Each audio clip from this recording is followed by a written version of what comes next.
Pertamina di Indonesia seperti ini. Lalu kemudian berbagai harga minyak seluruh dunia dia boleh sebutkan. Sebab orang tua dia, ibu bapanya nak arahkan anaknya ke bisnes. Sejak kecil dia sudah atur, sudah arahkan ke situ. Saya pun tertegun, Masya Allah, hebat. Ada juga ibu bapa yang lain saya kenal di Singapura yang dia sudah buat anaknya hafal geografi dan setiap presiden seluruh negara di dunia sejak usia 7, 8, 9 tahun. La ilaha illallah. Saya bincang ke anak-anak taklah setinggi itu. Paling saya bincang tentang ikhtilat Imam Syafi'i dan Imam Malik macam mana, Imam Abu Hanifah macam mana, ini riwayat sahih ke tak sahih. Itu pun dia terbengkap-bengkap nak faham. Suruh ambilkan saya Bukhari pun susah. Yang mana Pak? Yang mana Pak? Tapi dia sudah bincang tentang geografi, presiden seluruh dunia, siapa PM-PM-nya, dan dia sudah tahu apa yang mesti dia lakukan ketika besar nanti. Ini dulu sebenarnya adalah cara ulama kita mengajar anak-anak. Kalau tuan-tuan baca kitab Muqaddimah Ibnu Salah, bincang tentang mustalah hadis, tapi beliau menceritakan pada satu masa di Khalifah Bani Abbasiyah, Khalifah pernah dihadirkan seorang budak usia 7 atau 6 tahun, tapi semua Al-Quran sudah hafal, ribuan hadis dia sudah hafal. Dia bincang tentang fikih juga sangat tinggi, ikhtilaf. Kita Imam Syafi'i pun belum boleh faham semua mazhab Syafi'i, tapi dia sudah boleh bincang ini mazhab Syafi'i, mazhab Malik, Abu Hanifah, mazhab Ahmad dan Hanbal. Dia boleh bincang sebut siapa ikhtilaf ulama bincang tentang perkara ini. Dia semua ilmu sangat sempurna, kata Imam Ibnu Salah. Hanya saja kalau dia lapar dia menangis. Menunjukkan sangat kecil sekali, masih muda, tapi boleh ditrain. Sebenarnya ibu bapa yang menentukan bagaimana boleh mendidik anak-anak seperti ini. Dan kita mulai dengan membentuk persekitaran yang munasabah, yang sesuai dengan perkara itu, tuan-tuan. Nah, anak kita hafal Quran, tentulah kita biasakan beliau mendengar Quran, kita membaca Al-Quran. Nah, hafal anak kita paham fikih dari sekarang, bincanglah fikih dengan baik kepada anak-anak kita. Bincang halal haram seperti apa, teori-teori itu. Jangan kira anak-anak ini sangat-sangat pandai, budak-budak ini sangat pandai. Cuma kita yang underestimate dia orang kan. Underestimate. Budak kecil tahu apa. Jangan cakap mak ayah tengah bincang, padahal dia faham. Dia faham sekali. Bahkan lebih faham daripada kita sebenarnya. Tapi kita yang underestimate, akhirnya potensi besar umat Islam wasted begitu saja. Tak ada yang manfaatkan. Potensi sangat besar sekali. Bincang kembali dengan tentang Imam Al-Bukhari, tuan-tuan. Imam Bukhari punya seorang bapa yang sangat warak. Warak ni artinya jangankan yang haram, tuan-tuan, yang makruh dia tinggal, yang harus pun kalau dikhuatiri, dibimbangi boleh membawa kerusakan dalam agama atau pemahaman dia, kerusakan dalam hidup dia akan tinggalkan. Jangankan yang haram, haram sudah jangan bincang lagi lah. Semua orang tinggalkan yang haram. Tapi meninggalkan yang makruh susah setengah mati. Kita akan cakap makruh je kan Ustaz. Makruh. Ini harus kan hukumnya? Harus. Tapi awak tak faham. On the long run nanti boleh membawa kepada kerusakan akhlak, membawa kerusakan adab dan lain-lain. Kita ada perkara-perkara seperti itu. Imam Bukhari mempunyai ayah yang sangat warak, sehingga berjaya melahirkan anak yang super genius dan hebat sekali seperti Imam Bukhari. Sampai waraknya beliau berkata, la a'lamu min mali dirhaman min haram wala dirhaman min syubhah. Tak ada satu pun dalam saving saya, ini kalau bahasa orang bankers kan seperti itu kan, kita bincang dalam bank, kita bincang tentang term-term banking seperti itu.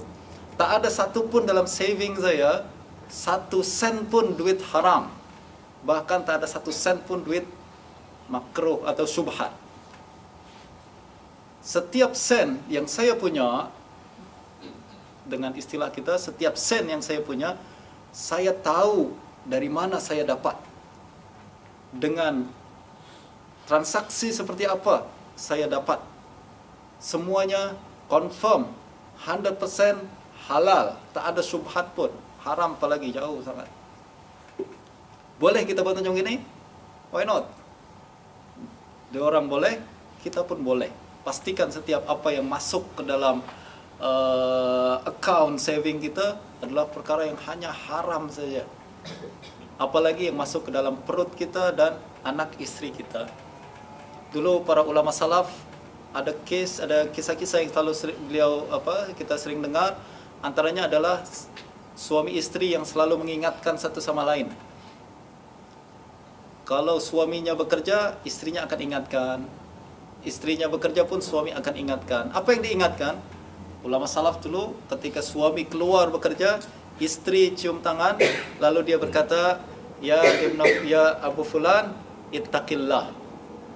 Wahai suamiku sayang, takutlah kepada Allah. La tut'imna bimalin haram. Jangan bagi makan kita dengan perkara yang haram.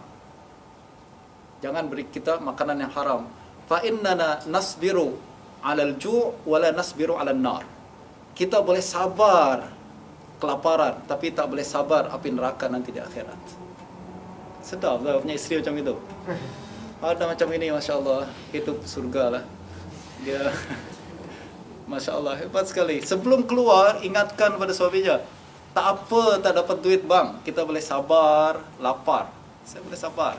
Tak makan siang, tak makan sarapan, tak makan malam, tak makan tak ada lunch yang mewah-mewah. Taklah kita pergi ke yang mahal-mahal, tak apa.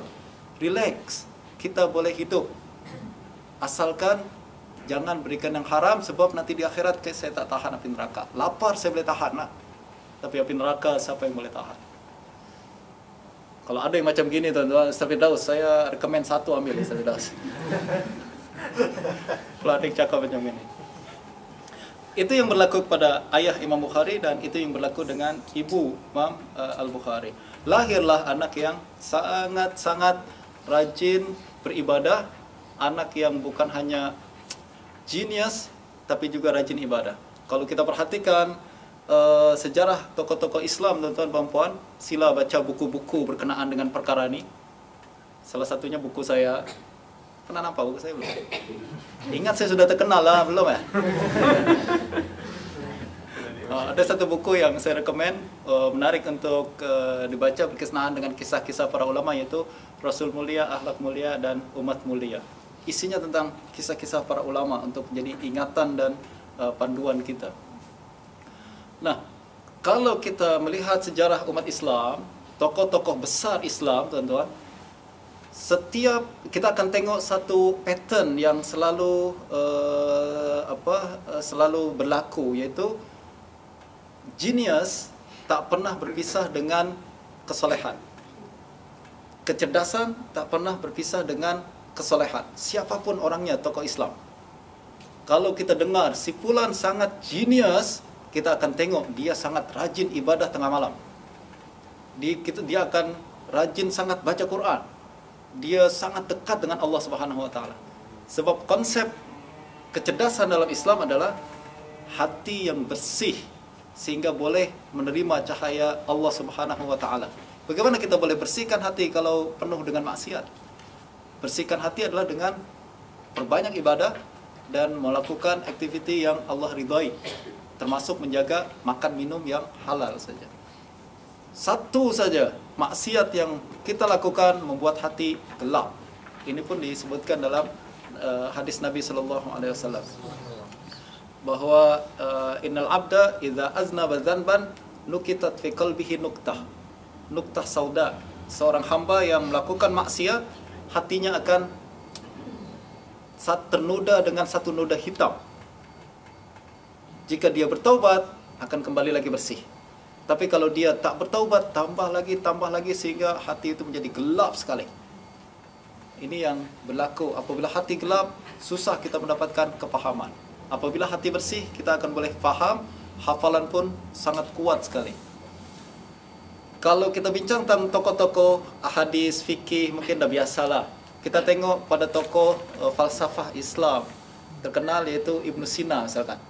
Coba tuan-tuan buka kitab Syiar A'lam Nubala, Imam Zahabi sebutkan, Ibn Sina ni setiap kali mendapatkan satu masalah yang sangat berat, tak dapat penyelesaiannya, tak tahu bagaimana mencari solusinya untuk permasalahan dalam ilmu falsafah kedokteran. Ibn Sina terkenal dalam bidang falsafah kedokteran dan logik. Beliau sangat hebat sekali. Juga berbagai bidang-bidang yang lain. Setiap kali mendapati satu masalah, apa yang beliau lakukan? Dia akan pergi ke masjid, dia akan sholat sunnah sebanyak-banyaknya, minta berdoa kepada Allah Subhanahu Wa Taala supaya diberikan penyelesaian bagi masalah tersebut.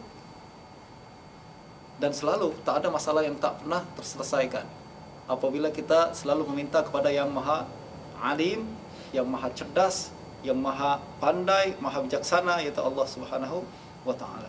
Sayang, kita ada pintu besar nih tuan-tuan untuk kita masuki, untuk kita dekati, untuk setiap permasalahan-permasalahan kita. Tapi kita sering ignore pintu nih. Kita melihat penyelesaian ada di tempat lain, padahal penyelesaian ada di depan mata. Kita hanya diperlukan untuk humble enough, sujud di hadapan Allah Subhanahu Wa Taala, meminta dengan sepenuh-penuh hati, minta agar Allah bukakan permasalahan ini.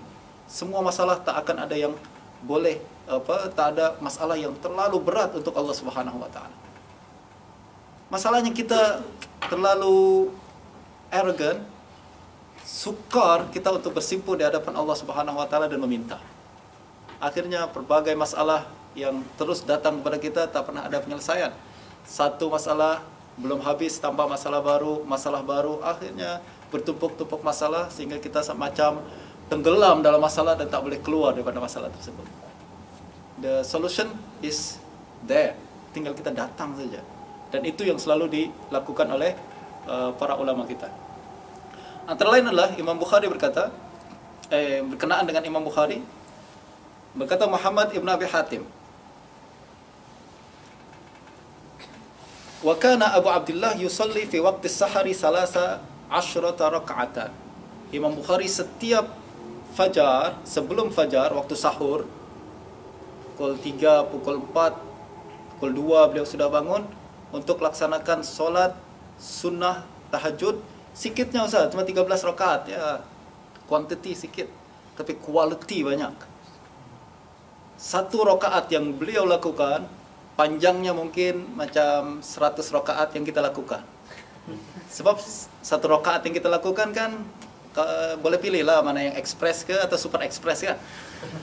Kalau nak super express dalam tak sampai 5 menit habis. Allahu Akbar, selesai. Sudah selesai zuhur, dah selesai. Cepatnya, express. Tapi yang dilakukan oleh orang yang nikmat dalam ibadah, satu rakaat tu begitu sayang untuk kita lalui dengan cepat tanpa kita ambil manfaat daripadanya. Perbezaan solat kita dengan solat para ulama dahulu. Ulama dahulu lepas solat mereka akan dapatkan charge energi yang baru, macam baru saja di charge. Handphone kita sudah blink, dah hampir mati, charge lagi dia akan hidup balik kan teman-teman. Cahayanya, resolutionnya pun makin jelas, nampak, tengok. Itu yang dirasakan oleh para ulama kita dahulu. Solat adalah saatnya kita mencharge energi kita sehingga kita akan boleh lebih fresh lagi menghadapi tugasan dalam hidup ini. Tapi kita solatnya sama Ustaz. Zuhur 4 rakaat. Ulama dahulu pun 4 rakaat. Tak ada ulama dahulu solat zuhur sampai 100 rakaat, ada. Biasa 4. Normal. Zuhur, asar sama seperti yang kita lakukan. Tapi kenapa efeknya berbeza? Maybe kita tak buat solat seperti yang mereka buat. Dari segi formality mungkin sama. Bilangan rakaatnya, cara sujudnya, berapa Ustaz, berapa ke sudutnya, berapa nih ruku tu mesti berapa degree kita letak tubuh kita, kalau duduk berapa degree duduknya. Itu formality tuan-tuan, penting ya, penting insya-Allah. Tapi yang lebih penting adalah quality yang ada di dalam solat tersebut. Sayang, suatu anugerah yang sangat besar solat dari Allah Subhanahu Wa Taala jika kita dapat manfaat sebagaimana yang telah didapatkan oleh para generasi Islam terdahulu. Gitu juga Imam Bukhari, tuan-tuan, ini solat malam. Solat malam saya sangat highly recommend lah untuk tuan-tuan lakukan. Bukan untuk siapa saja, bukan hanya dalam bidang dakwah. Tentu seorang dai kalau dia tak punya wirid istilahnya, punya quality time dengan Allah Subhanahu wa taala di tengah malam, dia tak akan mampu menjadi dai yang dihormati dan memberikan efek besar dalam masyarakat. Gitu juga seorang ayah jika tak punya quality time dengan Allah Subhanahu wa taala, maka dia tak akan boleh melaksanakan tugasan parenting dia dengan baik kepada keluarganya. Siapapun kita, apapun profession kita, quality time dengan Allah sangat-sangat perlu. Quality time itu bila? Tengah malam, tuan-tuan. Apabila semua orang tidur, apabila kita begitu nikmat berada di dalam selimut kita, apabila air terasa begitu sejuk untuk menyentuh tubuh kita, pada saat itulah doa kita menjadi sangat mustajab di sisi Allah Subhanahu wa taala. Pada saat itulah apa yang kita minta Allah bagi. Apa yang kita inginkan Allah beri. Sebab kita berjaya melepaskan nafsu kita untuk Allah Subhanahu wa taala. Tak ada sesuatu yang lebih berharga pemberian kita kepada Allah selain daripada ketika kita lepaskan nafsu kita, keinginan kita, nafsu yang begitu nikmat untuk kita kecapi. Sorry, saya tak buat. Saya tengah tunduk kepada Allah Subhanahu wa taala. Macam yang kita lakukan dalam puasa kita, sedap sangat makan. Dalam puasa tu, yang biasa nasi lemak yang murah tu, yang nasinya pecah-pecah, yang keras-keras tu, mungkin kita tak pandang kalau tak puasa. Tapi dalam puasa, ya Allah nikmatnya nampak. Ikan kering yang kalau kita tak puasa tak ada harganya, tapi tengah puasa baunya begitu appealing, mengundang nafsu kita. Kenapa? Kita lepaskan itu karena Allah Subhanahu wa taala, dan kita menjadi hamba yang berbeza dengan haiwan. Haiwan tak boleh kontrol diri dia. Apa yang dia nak mesti dia dapat, mesti dia ambil. We are not animals. Kita manusia. Kita ada akal, dan Allah Subhanahu wa taala yang boleh kontrol hawa nafsu kita. Nah, itu yang kita lakukan, insya-Allah darjat kita akan semakin tinggi di sisi Allah Subhanahu wa taala. Berikutnya, tuan-tuan, satu lagi sifat, itu tadi di sifat quality time Imam Bukhari dengan Allah Subhanahu wa taala. Sekarang bagaimana interaksi sosial Imam Bukhari kepada manusia? Yang paling penting adalah beliau tak pernah menyakiti satu orang pun manusia. Menyakiti ini dalam banyak bentuk. Pukulan menyakiti, tapi yang lebih menyakitkan sebenarnya adalah apa yang kita ucapkan dengan lidah kita. Kata orang dahulu, luka pisau dulu boleh sembuh dengan cepat, tapi luka dengan ucapan akan lama di dalam hati kita. Maka Imam Bukhari tahu bahaya lidah, bagaimana boleh merusak hubungan sama manusia dan juga merusak hubungan sama Allah Subhanahu wa taala. Tuan-tuan dan puan-puan, fitnah dan ghibah ni adalah sesuatu dosa yang sangat sukar kita taubat daripadanya. Kalau kita melakukan dosa yang lain, senang kita taubat, minta istighfar pada Allah Subhanahu wa taala, insya-Allah Allah kabulkan. Tapi ghibah berkaitan dengan manusia, mengumpat berkaitan dengan manusia, kita sudah hancurkan image dia, kita sudah fitnah dia. Fitnah ini kita sudah bunuh dia, assassin karakternya sudah kita kill, murder dia. Orangnya hidup, tapi macam sudah mati, teman-teman. Keluar rumah pun dia malu. Betul tak? Kalau kita sudah fitnah dan ghibah dia. Orangnya hidup, tapi sebenarnya kita sudah mati, sudah bunuh dia. Maka keluar rumah malu, menghadapi orang lain malu, semua malu. Bukan dia hanya malu seorang, tapi keluarga dia pun malu, keturunannya pun malu. Maka dosa ghibah sangat-sangat besar. Dan cara bertaubatnya bukan setakat astagfirullahalazim, astagfirullahalazim. You kena minta maaf sama dia. Minta maaf sama dia. Kalau tak, hadis yang disampaikan oleh Nabi SAW ada hadis muflis, tuan-tuan. dalam satu hari nanti ada orang yang suka, di hari kiamat Allah akan bangkitkan satu orang, lalu dia membawa banyak pahala haji, puasa, berbagai pahala yang lain dia sudah lakukan. Puasa Asyura dia tak tinggal, Tasu'a dia tinggal, Arafah dia tak tinggal, semua dia buat. Tapi waqad qazafa hadza wa syatama hadza, dia pernah memfitnah orang ini, pernah mencaci maki orang ini, pernah menggibah orang ini, akhirnya semua pahala akan diberikan pada dia. Bayangkan kita, kalau saya lah digibah sama orang lain atau difitnah sama orang lain, pada saat hari kiamat nanti orang itu dihadapan kepada kita, Omar, dia pernah gibah awak. Sekarang Allah putuskan supaya awak ambil semua pahala dia sebagai recovery kan. Kalau kita buat something wrong dengan orang lain, kita ada recovery cost-nya kan, kita kena recover balik, kita ambil ganti rugi atas kerugian yang telah dia lakukan. Maka sila awak ambil semua ambil pahala yang dia punya untuk awak. Kita tengok api neraka sudah banyak teman, depan mata kita. Kita perlukan sangat pahala untuk menyelamatkan kita daripada api neraka. Kira-kira kita ambil sikit ke banyak? Kalau saya diberikan blank check macam gini, ini blank check nih, saya ambil sebanyak-banyaknya lah. Ambil semua pahala aja. Dan kita tak peduli, tak kasihan ke sama dia. Saat itu sudah tak ada kasihan lagi teman-teman. Yang ada cuma bagaimana menyelamatkan kita daripada api neraka. Ibadah kita pun sikit. Ada pula orang gibah kita, happy lah kita, alhamdulillah dapat tambahan pahala, happy. Justru itu para ulama dulu selalu mengatakan, kalau kita nak menggibah orang lain, gibahlah ibu sendiri. Kenapa? Sebab pahala kita akan diberikan kepada orang yang digibah kan, kasih ibu lagi bagi daripada kasih orang lain. Nak mengumpat silalah, mengumpat ibu sendiri, pahala kita kasih ibu kita, at least ada manfaatnya.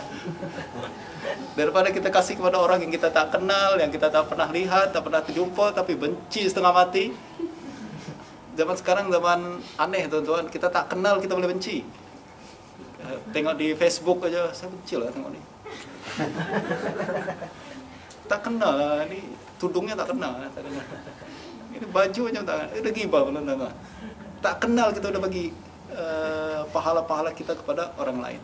Dan karena kita faham konsep seperti ini, untuk mangsa gibah, untuk mangsa fitnah, tak payahlah kita sampai murung, taklah merasa macam saya telah difitnah, macam kita wah, dunia sudah kiamat. Relax. Kenapa? Happy lah. Kita tak payah buat apa-apa, pahala bertambah, transfer. Kalau boleh kita tahu ada orang yang fitnah atau gibah kita kasih dia, belikan coklat lah, kasih ya teman-teman. Kasih coklat dia, ini tanda terima kasih saya sebab awak telah transfer pahala tanpa disadari kepada saya. Kasih coklat, kasihlah pisang sikit ke, kasih es krim ke. Ini tanda terima kasih saya kepada. Tetap payah kita pikirkan terlalu berat sangat. Macam ada orang yang pernah datang pada saya begitu stres,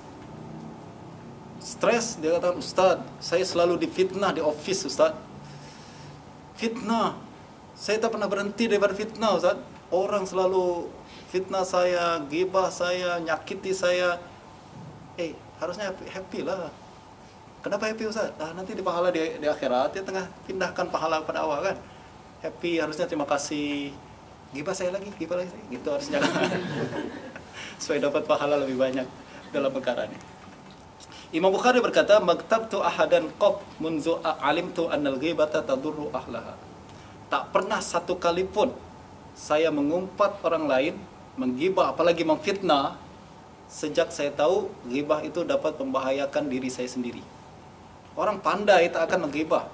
Mustahil. Kita perlu pahala. Why kita kasih orang lain berapa? Nak tak clever. Orang pandai tak akan pernah menggibah. Justru itu tuan-tuan, kena faham, orang yang menggibah, suka fitnah, sebenarnya mereka tak pandai, mereka jahil. Kenapa kita pikirkan sangat ucapan orang jahil? Mereka tak tahu apa yang baik dan buruk untuk diri mereka. Wah, kita pikiran, don't bother lah. Relax aja, ini orang jahil, relax. Kita bersama Allah Subhanahu wa Ta'ala. Tidak pernah menyakiti orang lain, Dan yang terakhir, saya nak bincang tentang fitnah yang dialami oleh Imam Bukhari. Imam Bukhari dan imam-imam lain, sunnah mereka adalah kena fitnah, bukan fitnah ringan, bahkan sampai kepada darjat mengkafirkan. Ini penyakit yang sangat-sangat berbahaya yang ada pada umat Islam sejak dahulu hingga saat ini, yaitu suka mengkafirkan orang yang berbeza pandangan dengan kita. Kalau tak setuju, silakan tak setuju. Kalau tak sejalan, sealiran dengan kita, silakan tak sealiran. Tak ada orang paksa kita untuk ambil aliran orang tersebut.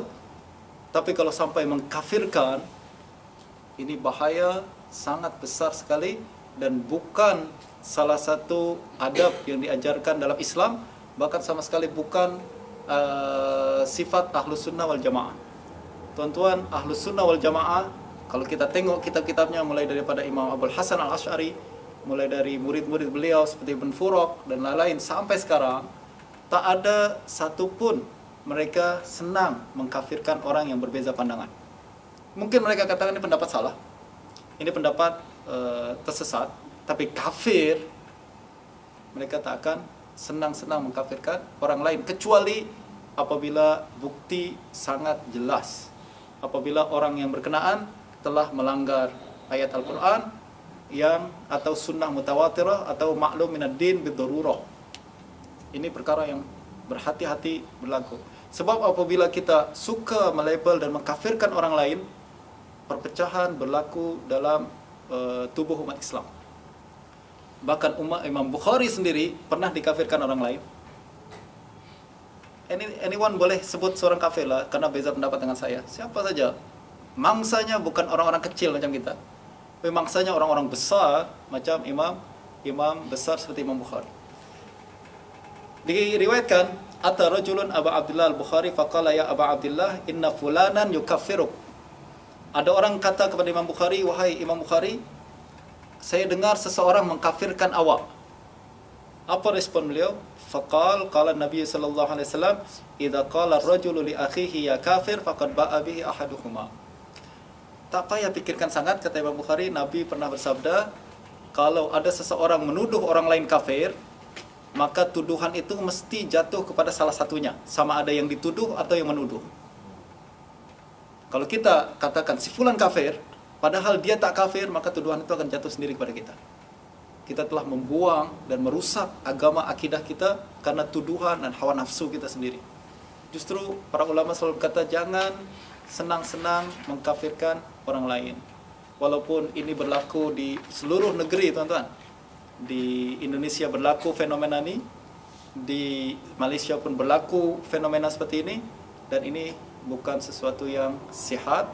Ini tidak membuat umat cerdas, malah akan melahirkan perpecahan di kalangan umat Islam itu sendiri. Jadi sangat-sangat dijaga lidah kita dan apa yang kita sampaikan agar tidak membawa kepada fenomena seperti ini. Kalau kita tengok dalam Facebook atau apa, ramai sangat orang yang cepat menghukum kafir orang lain. Dan ini ada konsekuensi yang sangat besar sekali, teman-teman. Yang pasti ulama besar tidak akan, orang alim tidak akan melakukan perkara tersebut. Jadi kita tinggalkanlah orang-orang yang seperti itu. Imam Bukhari wafat di Khartang pada malam Sabtu, bertepatan malam Aidil Fitri. Tengah takbir raya, kita tengah siap-siap masak lemang dan rendang dan lain-lain. Sebenarnya pada malam itu adalah Imam Bukhari meninggal dunia pada tahun 256 Hijrah atau 870 Masehi selepas salat Isya. Beliau dikemumikan pada esok harinya, hari raya Aidil Fitri selepas zuhur. Di akhir hayat Imam Bukhari, tuan-tuan, kita sekarang cuma tahu Imam Bukhari imam besar yang dihormati oleh berbagai kalangan, padahal di akhir hayatnya beliau mengalami tekanan yang sangat kuat daripada orang-orang yang berbeza pandangan dengan beliau. Sian, ulama hebat selalu saja ada orang-orang jahil yang coba menyakitinya. Orang yang coba merusak nama beliau, bahkan mengkafirkan beliau, sehingga Imam Bukhari terpaksa keluar daripada Nisabur. 1 tahun kemudian beliau meninggal dunia di tempat kelahirannya sendiri di Bukhara. Sebenarnya ada satu poin lagi tuan-tuan. Saya rasa masa tak cukup lah. Atau kita nak betul sampai pagi besok? Okay, insyaAllah kita akan berjumpa kembali pada kesempatan yang lain insyaAllah. Dah hampir pukul 2. Dan terakhir saya nak kenalkan ni satu produk tuan-tuan. Bukanlah nak kenalkan produk saya, tapi menurut saya yakin betul bahawa ini perkara baik untuk di-share dan dikongsikan pada tuan-tuan sekalian. Ini majalah Al-Ustaz, bincang tentang hukum hakam, bincang tentang semua hukum yang berkaitan dengan hidup kita.